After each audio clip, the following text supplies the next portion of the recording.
Digital eye problems, eye care, and eye donation. I am Dr. Vanaja Vaidyanathan, founder, medical director, consultant, and chief ophthalmic surgeon of Jyoti Eye Care Center. As you all know, eyes are the windows which help us to see this wonderful world, the mirrors of our magical mind, and most importantly, the light of our lovely life. This light has to keep shining throughout our life, for which we'll have to take good care of our eyes. So when you look at the eye structure, it is so intricately and so complicatedly created by our creator, the God. You don't have to go into the details of all these structures, but I would like to tell you that though it is just an 1-inch organ, it has got several beautiful functions, structure and functions, and we have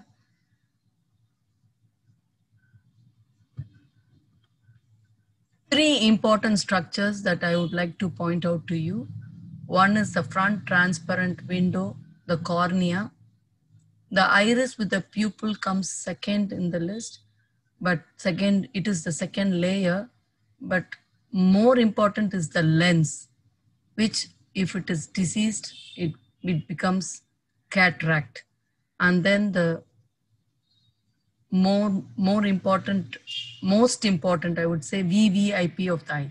If cornea is the VIP of the eye, retina is the VVIP of the eye, very, very important part of the eye, because at least the cornea, if diseased, can be replaced by corneal transplantation. But if retina is diseased, it is retinopathy, as you see in diabetic patients, diabetic retinopathy, hypertensive retinopathy, etc. So the retinopathy, when the damage occurs extensively, irreversibly, there is no retinal transplant or there is no whole eye transplant available. It's like an egg, which if broken cannot be put back. Damages that occur to the eye are also very difficult to be corrected once the damage is extensive. Injuries, especially if injuries are extensive, it is very difficult to get back the anatomy as created by the functioning of the eye is similar to that of a camera. Just like we have a window in the camera, we have the transparent cornea, and just like the lens of the camera, we have the lens of the eye. So both cornea and lens focus the light rays which come into the eye, and the image is formed on the retina, which is similar to the film of a camera. This is the olden day cameras, not the digital camera which is present nowadays. So this image is inverted, and through optic nerve, it is sent, the nerve impulses are taken to the brain, and brain perceives it straight and tells us how to respond to the visual stimulus that we have received. So this is the functioning of the eye. And though it is like a camera, no camera in the world can equal the functioning of the eye. That's why we all prefer to see in person. Even though we have so many virtual meetings, we are all longing for our physical classes. I'm sure all of you must be missing on the physical classes, because seeing with the natural eyes can never match any sophisticated camera as well. Human eye itself, the front part is just 1/5 of the total globe that is hidden and kept safely inside the orbits, the 2 orbits of the skull bone. So the front window, the front part is just 1/5 of the total eyeball. And this is the front view, this is the side view. So light enters like this here through the pupil, focused by the cornea and the lens into the retina.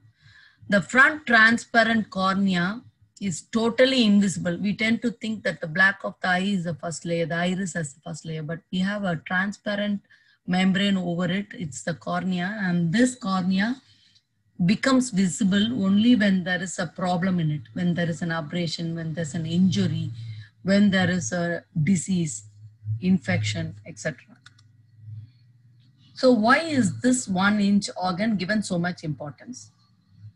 Because of the magnitude of visual problems that exist in the world. So globally, we have 45 million blind people, of which 1/3 is in India, and visual impairment, which means grossly affected eyesight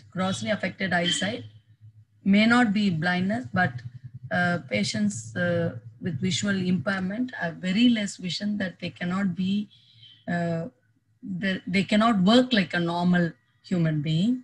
They have their own limitations. So these visually impaired individuals are another 250 million in 2020. And this number is actually double of what it was in 1999, when Vision 2020 was created by World Health Organization, International Agency for Prevention of Blindness, our own national government, many NGOs, philanthropic institutions. They all wanted to create this Vision 2020 to give right to sight to all, rich or poor, young or old, male or female, to prevent avoidable blindness. And if you see, because the visual impairment is increasing every day, low vision aids has picked up as a separate specialty nowadays. And this Vision 2020 did a survey and found out the common causes of blindness: cataract, childhood blindness, glaucoma, diabetic retinopathy, and then eye infections and infestations like trachoma, onchocerciasis are the commonest causes of blindness. Cataract, which is a fully curable condition, still remains the first commonest cause of blindness throughout the world. The second in the list is childhood blindness. When a child goes blind, the number of blind years are much more than when an adult goes blind. The common causes of childhood blindness, if you see, we have at least 1.5 million blind children in the world and 1 million in Asia. The commonest cause of blindness is vitamin A deficiency, leading to corneal blindness. So children are losing sight because of lack of good nutritious food. This is happening in underdeveloped and developing countries like ours. In our country, North India still has many corneally blind children, and the number is increasing every day compared to South India. And South India is relatively more advanced because we have the midday meal scheme in the free midday meal scheme in the schools in South India. Refractive errors, congenital abnormalities, and thanks to pediatricians, more and more premature babies are being saved. And in premature babies, one very important point all of us have to know is, from the time of birth, within 20 days, the retina has to be dilated and screened. Otherwise, we cannot pick up this problem, and the child will go permanently blind even by 1 month of age. Within 1 month of age, the child can go blind if we don't do the retinal screening before that 1 month period, at least by 1 month, if not 20 days. So it is very, very important in premature babies to remember this point to prevent retinopathy of prematurity causing blindness. So in adults, we have the other causes of blindness. So in children, to summarize, we have the vitamin A deficiency causing white hot spots and night blindness, and then leading on to corneal opacity, corneal melting and opacification causing corneal blindness. Congenital cataract, congenital glaucoma all produce whitish discoloration in the eye, and any white discoloration in the eye, corneal dystrophies, corneal infections, injuries leading to infections, any white discoloration should alert should alert bell in our minds, and we should immediately approach the eye doctor. Squinting, again, Parents tend to think that squinting is natural and it will go away by itself. No, squinting needs attention, at least routine eye checking, and sometimes the refractive errors can be the cause of squinting. Refractive errors are nothing but children needing glasses, short sight, long sight, astigmatism.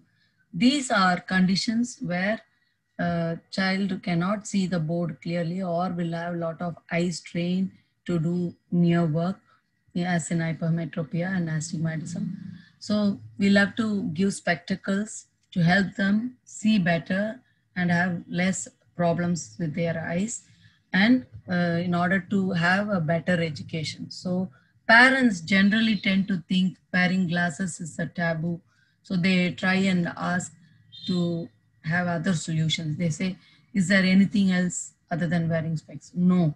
If child has a refractive error, wearing glasses is really essential for their sight as well as for their education and for their future.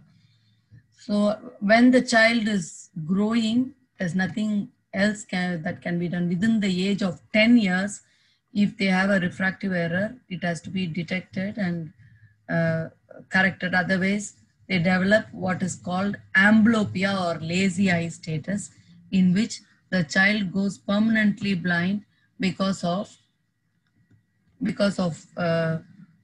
not wearing glasses. One eye can have a higher power, other eye can be a better eye. So child keeps seeing with a better eye, and the relatively less sighted eye will go into lazy eye status or amblyopia, and this cannot be corrected after 10 years of age. That's the significance and importance that we have to keep in mind. And of course, children can, if they want to avoid the spectacles after a certain age, say after maybe 10th or 12th, they can have contact lenses for some activities like sports, stage performances, dance performances, etc. And this is not a permanent solution. Every day they have to maintain, and they have to maintain hygiene. Otherwise, it's going to cause trouble over wearing contact lens or sleeping with contact lens. All these problems we see when we give contact lenses. So it is very, very important that contact lenses should be worn only if really essential, and they should be maintained, and the rules and regulations should be followed.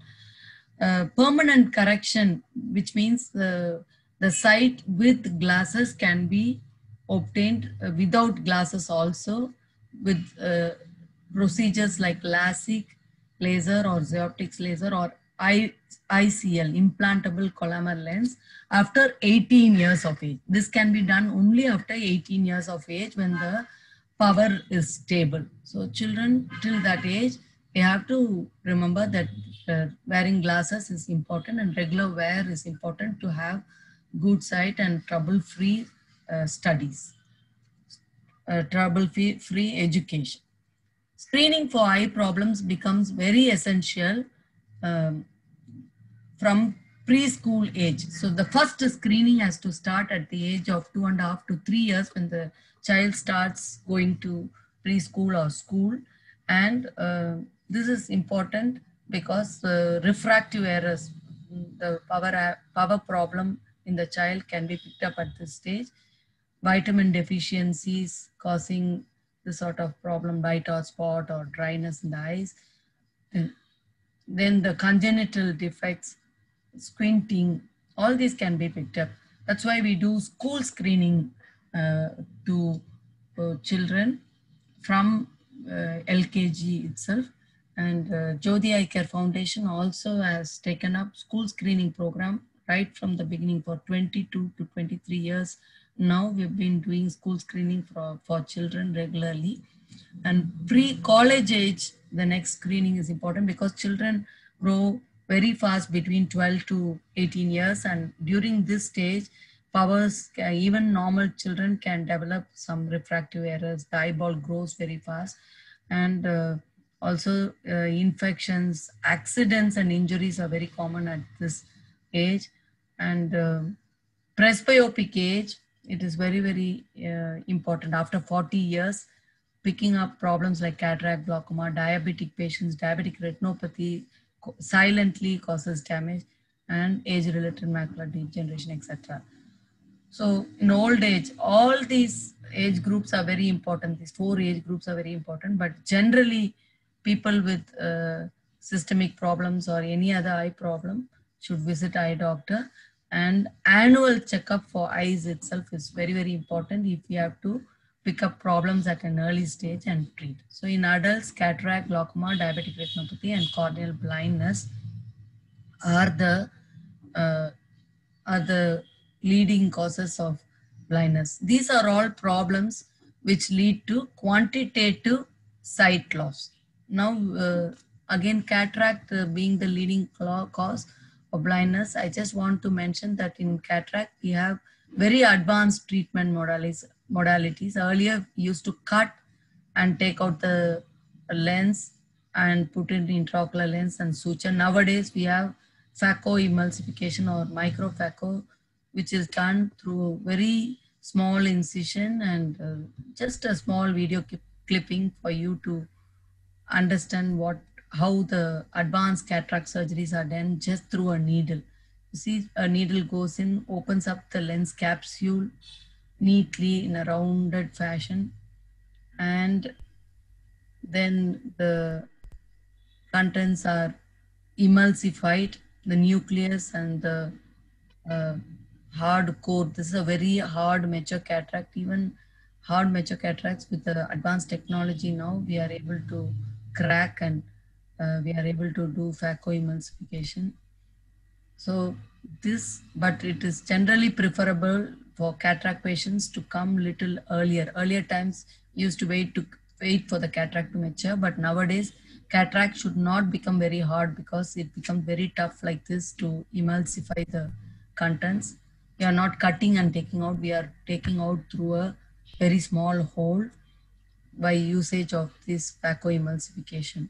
So the pieces are then emulsified, and then the cortical material is cleaned up. The capsular bag is still there, and we are injecting the foldable lens through the very small hole. It's a 2 millimeter hole. The surgery is completed, and it heals in a day. So very fast rehabilitation for the patient. So the cataract surgery is completed like this. And glaucoma, the peripheral vision only goes away due to increased pressure in the eye. So it leads to tubular vision. So as the patient has glaucoma, and as the glaucoma increases, glaucoma advances, there is peripheral field loss leading to tubular vision. So this tubular vision, at this stage only patients slightly feel that there is some peripheral problem, because the central vision gets maintained till the very late damage or advanced disease. So pressure in the eye leading to optic nerve head compression and cupping, we call it, causing peripheral field loss. So glaucoma again can be diagnosed only if patient comes for routine checkup and has every patient coming for routine checkup, we do intraocular pressure check, and we also see we also dilate and see the retina, because the cupping can be picked up at an early stage. Diabetes again is another very important disease leading to sight loss. So diabetic retinopathy, diabetes can affect eye, brain, heart, kidney. India itself is now called the diabetic capital of the world. And retinopathy, in retinopathy, we have the retinal damage occurring like this. There will be swelling and exudation inside retina, swelling of the retina, and then there is bleeding occurring in the retina and scarring. So only at late stages like this, patients will have symptoms. Till then, their sight will be preserved, and diabetic patients should have annual checkup if they have to have the treatment at an early stage and avoid irreversible sight loss. They also have to keep their diabetes under control. So all these are general eye problems which are usually talked about and lead to quantitative sight loss. sight loss. Now we will have to look at qualitative vision. So a vision for qualitative vision. That's the focus of today's topic, digital eye problems. So what is qualitative vision and what is dry eye? Tears keep the surface of the eyes wet, lubricated, protected, comfortable, and maintain clear vision. If eyes do not produce enough tears, or if the tears dry up too quickly, the condition is called dry eye, and dry eye can be temporary or chronic. So what causes dry eye? We have 3 layers in the tear film. The innermost slimy layer or the mucus layer, which is secreted from the goblet cells in the surface of the eye itself. We have the aqueous layer or watery layer coming from the lacrimal gland, which is just in the lateral aspect above the eye within the orbit. And the outermost layer, the lipid layer, which comes from the oil glands in the eyelids. So we have the pores in the lid margins and the oil pours out. Every time you blink, the oil spurts come into the eye and you have a layer of oil over the watery layer which stabilizes the tear film and keeps the eye comfortable. So when we look at the magnitude of the problem, it is 340 million people worldwide who are thought to have dry eyes, and 10 million are getting added on every year. And in India, every third Indian has dry eye. This is mainly because of the increased usage of computers and other gadgets, mobile phones and iPhone, iPad, all the other gadgets. And driving is also an important cause. A study has shown that watching television, TV comes next. Then we have the night working people, those who are out at night, and last you have also people who travel a lot on flights, on aeroplanes. So this is a video which is just a summary of the problem of dry eye. Do you have a stinging, burning or scratchy sensation in your eyes? Do you have blurred vision or eye fatigue or find difficulty in night driving? Tears keep the surface of the eyes wet, lubricated, protected, comfortable and maintain clear vision. If eyes do not produce enough tears or if the tears dry up too quickly, the condition is called dry eye. The tear film has 3 layers: the innermost mucus layer, the larger watery layer and the thin outer covering, the lipid layer. This lipid layer or the fatty oil layer comes from the oil gland, the meibomian gland, which are present all around the eyelids. More than 80% of all dry eyes are due to problems with the oil glands in the eyelids. This is called meibomian gland dysfunction. Oil helps the watery layer stay over the eye and prevents evaporation and the condition called evaporative dry eye. This MGD causes excessive tear evaporation and evaporative dry eye. And also in meibomian gland disease, where the protective oil layer is deficient and hence watery layer cannot stabilize over the eye. Evaporative dry eye can be worsened by air conditioning, dry, dusty or windy climate, infrequent blinking and half blinking when working on computer, long-term use of contact lens, post-refractive or post-cataract surgery. So we have about, on an average, 30% of Indians suffering from dry eye, of which over 80% of them have this meibomian gland disease. So a decreased delivery of this oil causes increased tear evaporation and damage to the ocular surface due to increased osmolality and obstruction of the meibomian gland due to several factors like poor lid hygiene and other systemic problems causing block in the meibomian glands. Dry eyes affect the quality of life and work. Certain skin and immunological diseases can also cause dry eye. In menopause and as a part of aging, dry eye can worsen. It can be a side effect of some medications taken for general problems. Long-term usage of glaucoma drops and other eye drops can also cause dry eye. Stinging, burning, itching, gritty sensation, foreign body sensation, pain and redness, blurred vision and fatigue can all be symptoms of dry eye. Ironically, watering can also be the symptom of dry eye due to dryness causing the nerves to reflexly secrete more tears, and also in Meibomian gland disease where the protective oil layer is deficient and hence watery layer cannot stabilize over the eye. Blinking is the stimulus for the Meibomian gland secretion. Also, the neuronal stimulus and hormones are thought to be causing the oil secretion. The number of blinks per minute has to be around 20. Also, in a dry eye, organisms multiply very easily, causing eye infections easily. So, blepharitis, meibominitis, styes, etc. happen very easily when there is dry eye. I shall give you some important tips to prevent dry eye. For computer users, 20-20-20 rule is very useful. Every 20 minutes you take a 20 seconds break, blink 20 times and look at 20 feet away. Frequent and conscious blinking of the eye, lowering the screen and wearing protective glasses can prevent excessive evaporation and hence dry eye. Also, wearing protective glasses that have side shields for outdoor would help. Cleaning the eyelids thoroughly and giving warm compress would be very useful for Meibomian gland disease. Increasing water intake and avoiding alcohol and caffeine would help. Taking diet rich in polyunsaturated fatty acids and avoiding deep fried food containing saturated fats would be very beneficial. Of course, using artificial tears, lubricating drops, gels and ointments would really help. Plugging the drainage holes at the inner corners of the eyelids where tears drain from the eye into the nose, called punctal occlusion, is an important treatment modality. There are 340 million people worldwide who suffer from dry eye, with 10 million getting added on every year.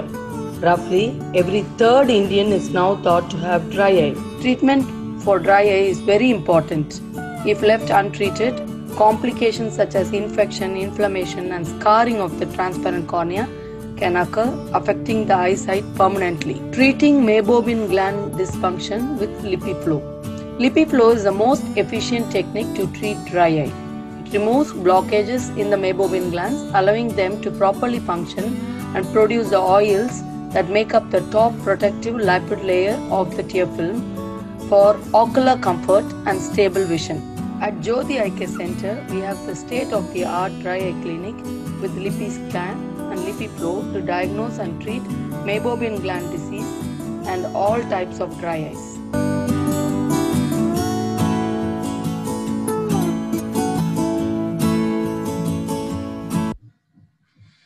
So you had a summarizing of the dry eye problem and tips for preventive care and also how the dry eye is managed. Meibomian gland dysfunction or the oil gland problem happens in 80% of all the general dry eyes that we see. MGD we call it. Oil helps the watery layer stay over the eye and prevents evaporation. Also, evaporative dry eye due to less oil can be worsened by air conditioning, dry, dusty or windy climate, infrequent or half blinking when working on computer. This is very, very important. All of you have to note this point. So when you're working on computer, when you're on online classes, when you are reading, writing, all these activities, you tend to blink less. So please remember to consciously blink more number of times. So long-term use of contact lens, post-refractive, post-cataract surgeries, all these are causes of evaporative dry eye. So how it is diagnosed is a little technical. We have this slit lamp or biomicroscope through which we see in a magnified way the surface of the eye after staining with fluorescent or rose Bengal stain, and we also diagnose the amount of damage using that. Schirmer's test is using a strip of paper after putting in anesthetic drops to find out how much of fluid secretion or watery secretion is there in the eye. And T-BUT is to measure the amount of oil in the eye. So the tear breakup time, we call it. So if the oil is deficient, the tear breaks up very fast, and this is diagnosed using the T-BUT test, using the fluorescence stain. And Lipi scan is a test where anatomically we can see the damage to the oil glands. So over time, if you are working on computers and gadgets for very long time without proper care of eyes, you can have damage, permanent damage to the oil glands like this. This is a mild case, and this is a severe dropout of oil glands, permanent damage.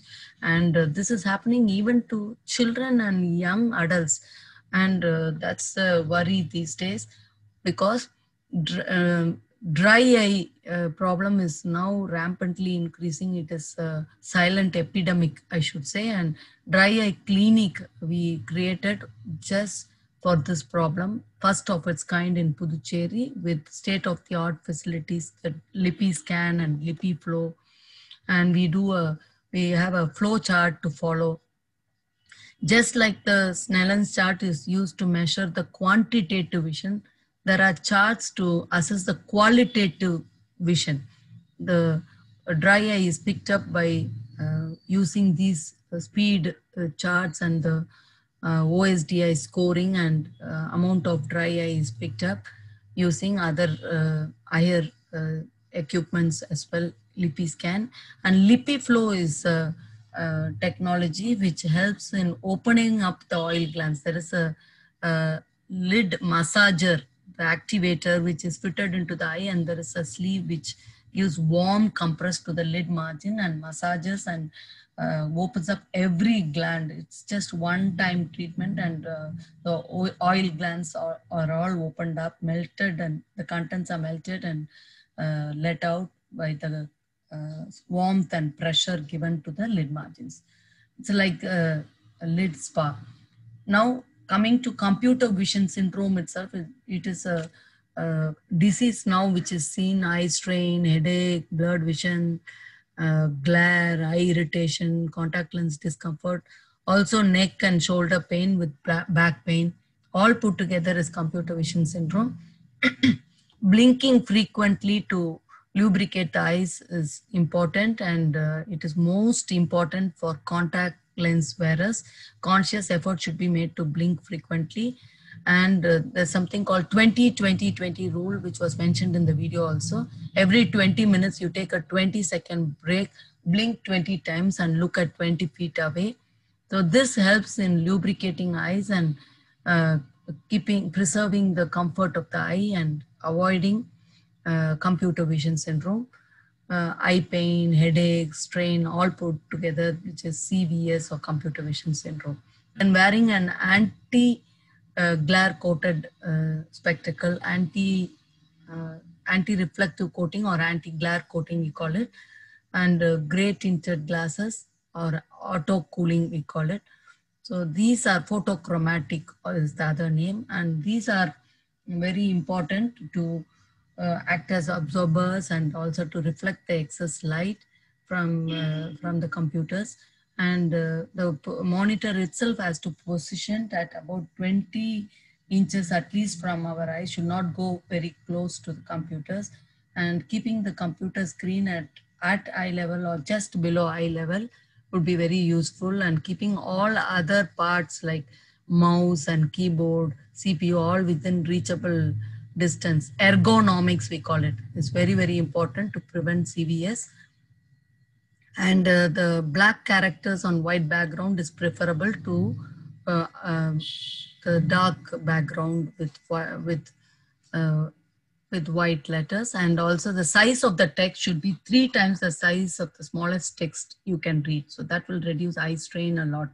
And you'll have to arrange lighting of the room to be matching with the computer lighting, and there should not be any reflections on the screen. So in summary, this is how you should be seated, just below eye level, the computer monitor. And the rule of 90, we call it. So your thigh should be at 90 degrees to your body. Body should be straight, neck and spine should be in one straight line. And then the leg should be at 90 degrees to your thighs. So if the chair is too high or too low, and if you're straining your legs, you're going to have problems. So this is the rule of 90s.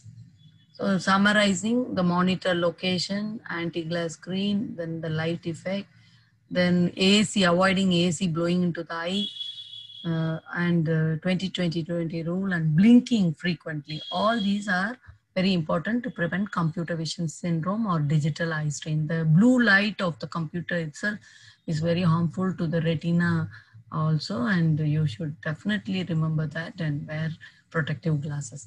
So general eye care tips. Vitamin A rich food is essential for eye health, especially orange and red vegetables and fruits like carrot, beetroot, tomato, fruits. You have mango, papaya, and green leafy vegetables are all rich in vitamin A.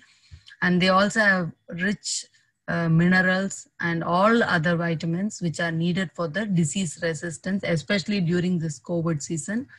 And milk, fish, and egg are other rich sources of vitamin A. Wearing protective glasses during industrial work to avoid foreign bodies going into the eye, and when going out in sunlight to protect our eyes from the ultraviolet light, which is very strong these days because of the ozone layer hole, and also for computers, as I already mentioned, and for welding work. All these are important to prevent phototoxicity. And cleanliness is next to godliness. So washing hands and face after an outing and at bedtime to prevent eye infections. Never touch your eyes with dirty hands. Never rub your eyes with dirty hands. Now in COVID season, we all generally talk about not touching eye, nose, mouth, because those are the portal of entry for diseases. So maintaining lid hygiene. At bedtime, you should definitely, just like the dentist says, you should brush your teeth. You should brush your teeth and you should wash your face and clean your lid margins thoroughly to avoid this sort of lid infections, and maintain your scalp clean. At least twice a week. Having hair wash is very important, with shampoo is very important, and personal hygiene. These are important to prevent eye infections. Never watch TV in dark room or very close. Reading in dim light in bad postures or while traveling should be avoided, and light should fall on the book. Light should not be from behind, so that the shadows falling on the book will be avoided. So normal 21 inches television should be viewed at 10 feet distance at least to prevent accommodative strain.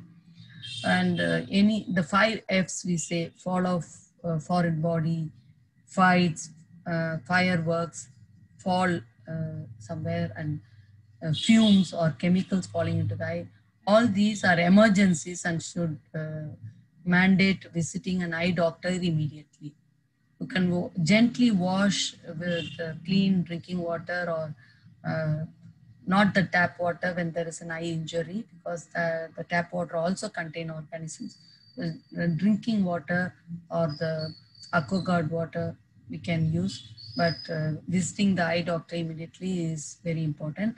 So eye donation, coming to the last topic of the day, corneal blindness is very, very important. 3 million corneally blind adults and 1 million children waiting. And we receive hardly, the highest number has been only about 65,000, and only 50% of these are usable. Some studies have shown that the range is from 25% to 60%, highest has been 60%.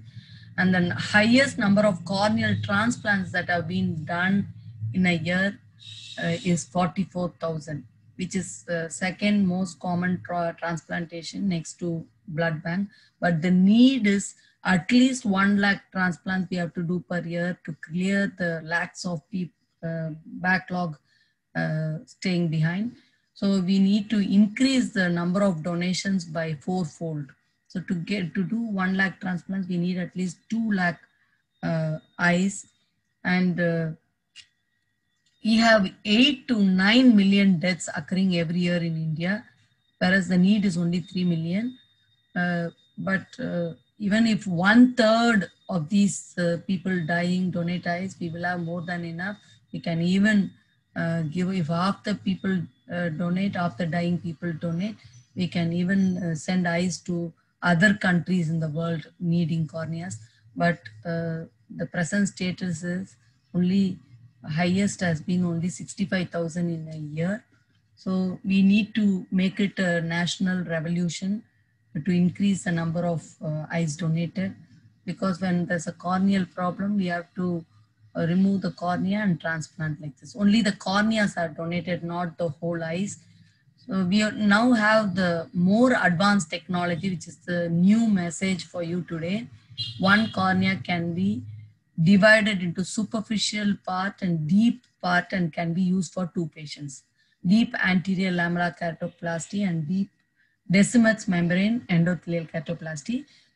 So when one eye donor comes forward to donate eyes, we have sight to 4 people in special situations, and we are able to conserve cornea this way, because now if the quality is poor, if the endothelial quality is poor, we can use the epithelial side. If the epithelial quality is poor, we can use the endothelial side. So that way we can conserve and use more corneas and conserve corneas, because we have a huge demand. So lamellar procedures are done like this. The superficial part is used up for a superficial scar, and the deep part is used for endothelial problems, DMEC. So eye donation, nowadays we are not taking whole eyes. Our eye bank, Jyoti Eye Bank, our people take only the corneoscleral button and we put it into the preservative media. The preservative medium today can preserve up to 2 weeks. Corneasol can preserve for 2 weeks. Meanwhile, we evaluate nicely, we call the waiting patient and we transplant. Earlier times, MK medium was for only 3 or 4 days. Now we are for 2 weeks. So only 15 to 20 minutes it takes to remove the corneoscleral button, and there's no delay in the funeral arrangements. There is no disfigurement of face. Eye should be removed within 4 to 6 hours of death. So we cannot take eyes after that if the quality will not be good, and they have to be preserved immediately.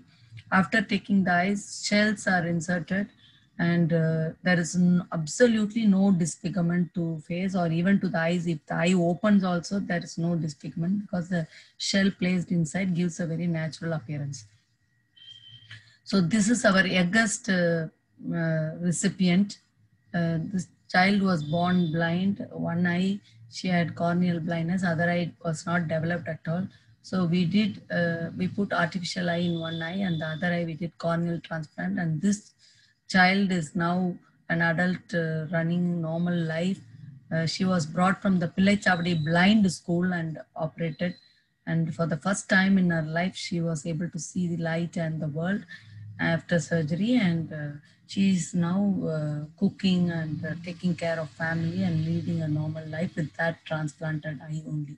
And this is a 92-year-old retired teacher from Susila Bai school, and she was living all alone from 92 to 99 years of age after surgery, and this was her only seeing eye, the transplanted eye. And these are stories which will help us understand how important it is for us to come forward to donate eyes and also become ambassadors for eye donation. So all of you, it is not enough if you go and motivate family members today and become eye donors yourself.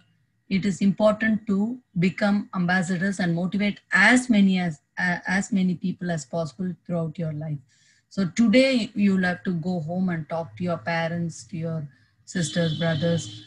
We cannot go out of the house. So at least to our family members, we can talk about eye donation, motivate them, and you can all become ambassadors of eye donation. So these are some facts. One donor can help 4 or more people see. Only a dead person can donate eyes. Only the cornea is transplanted, not whole eye. Age is no bar. From newborn baby to 100 years of age, old man can donate eyes after death only. People with defective vision also can donate eyes. People wearing glasses, people having diabetes, hypertension, tuberculosis, asthma, all of them can donate eyes. Only certain very infectious diseases like AIDS, hepatitis B, encephalitis, rabies, advanced cancers. Now, corona season, we are not allowed to take eyes because of the risk of catching the corona infection.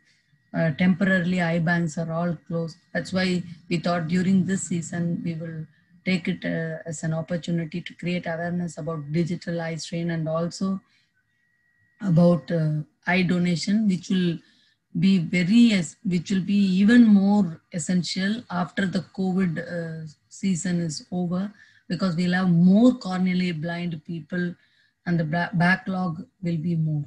So donated eye should be taken and preserved within 4 to 6 hours. Eyes of the dead person should be kept closed and the nearest eye bank informed. It takes just 15 minutes to remove eyes and there's no disfigurement. Donated eyes are never wasted. Even spoiled eyes are used for research and education purpose. Even the diseases that I mentioned, there we cannot use the eyes for corneal transplantation, but even those eyes can be used up for training purpose, education, research purpose. So you just have to make a call 1919 in the landline. It is the universal toll-free number for eye banks anywhere in India. All states have this 1919, and in Pondicherry, Jyoti Eye Bank has this 1919. We have all the facilities, state-of-the-art facilities for eye banking, and we do a lot of eye donation awareness activities in schools, colleges, any public forum we do this, and we do a lot of rallies. This year, the rallies are not possible. That's why we'll have to just stick on to virtual training and drawing competitions. These were conducted earlier. Now this year also we are planning drawing, painting and poetry or Kavide competition, wherein all of you can participate and give your submission online.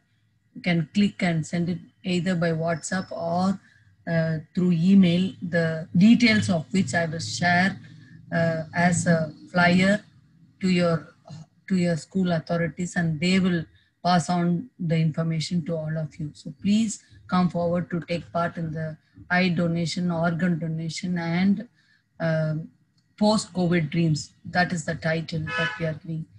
Any of these 3 titles you can take, and you can do the drawing or painting or poetry. So join us in our Fight for Sight. So 25th August to 8th September is National Eye Donation Fortnight, and 8th September is Eye Donation Day. Eyes are the light of our lives. Let us donate eyes. Let us take eye donation as our family tradition.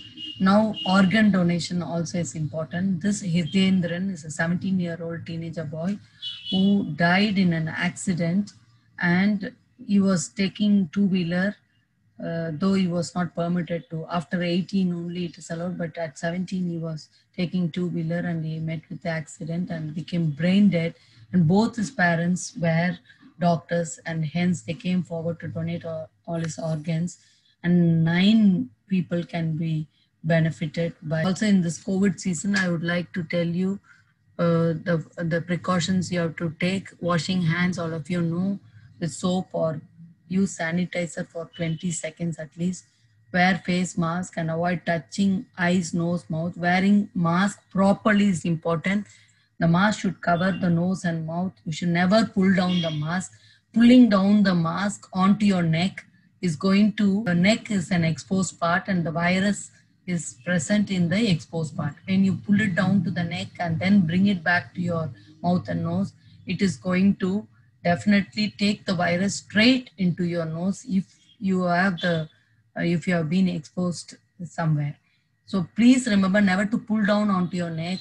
Instead, you can remove from the sides without touching the front of the mask.